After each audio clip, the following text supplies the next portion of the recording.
eessatti naaf taate fannoo gubbarraatti sababe koteefe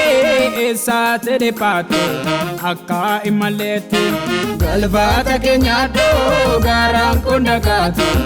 eessatti naaf goote Koda rakkina koo bakka koo darbiite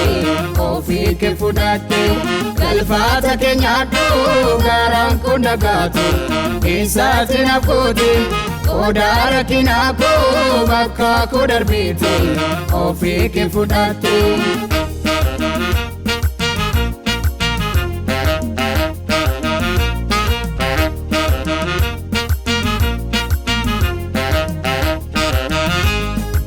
Jireenya kootii fi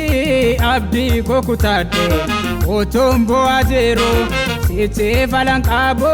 fira tokkoon qabu anaan kan gargaaru otoon jedhee boo'u gara koona dhufte seenaa koo jijjiiru gochaa keen faarfadhaa calleessee hin taa'u hundumtuu abaaru otoon jedhee boo'u gara koona dhufte seenaa koo jijjiiru gochaa keen faarfadhaa calleessee hin taa'u hundumtuu abaaru dhoomoon irraanfadhoo eessatti naaf taate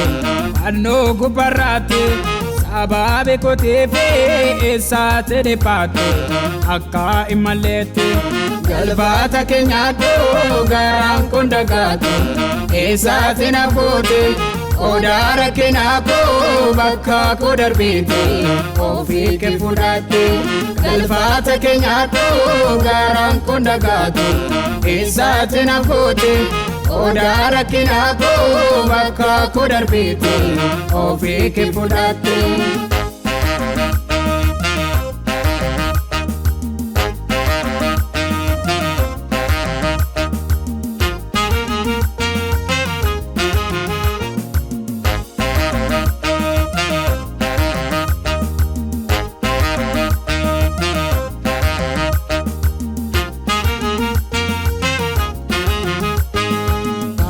Rakkina koo narraa dabarsite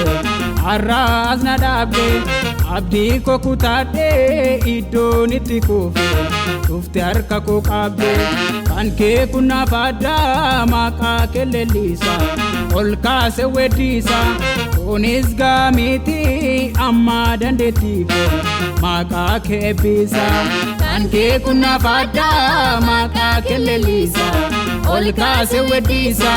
kunis gaamiti amma dandeettii koo maqaa kee eebbisa dhoomoon irraanfadhoo eessatti naaf taate fannoo gubbarraatti sababe koteefe eessatti dhiphatte akka hin malleetti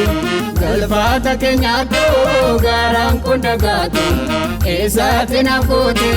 Koda rakkina koo bakka koo darbiite ofii kee fudhatte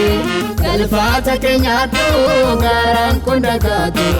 eessatti naaf goote Koda rakkina koo bakka koo darbiite ofii kee fudhatte.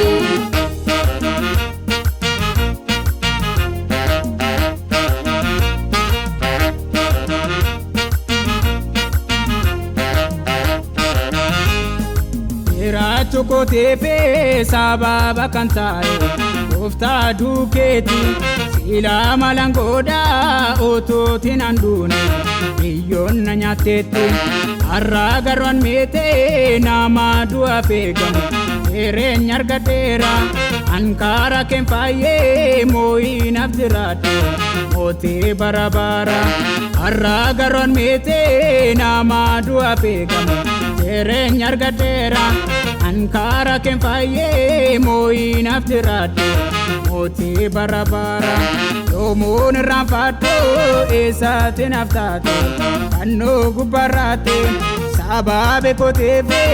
eessatti dhiphatte akka hin malleetti galfata keenyaadhoo garaan kun dhagaate eessatti naaf goote Koda rakkina koo bakka koo darbiite ofii kee fudhatte galfata keenyaadhoo garaan kun dhagaate eessatti naaf goote qoda rakkina koo bakka koo darbite ofii kee fudhatte.